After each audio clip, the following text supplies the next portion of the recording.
ayaw nyo? Wala ko pagpamasahe pa uwi. Yan po ang Tambaron. Mabuti ako hindi pa nakakain ng mayos. Dito na, dito na. Ito po ang Tambaron. Yan ang cottage. Magaluso po, nonahan hanggang sa baka. Dito tayo pala. Ito ang kanilang mga building. Yan po. Yan ang kanilang mga building.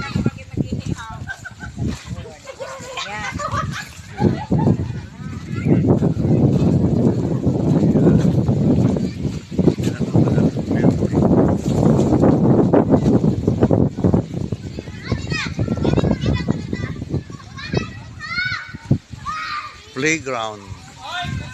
Yan. Pwedeng bumaba ang helicopter dito. Dito.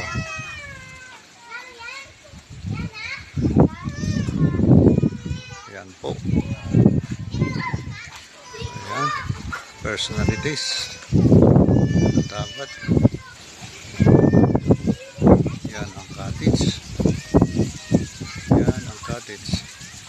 Mayroong duyan. Ayan. Cottage. Mga bisita. Okay.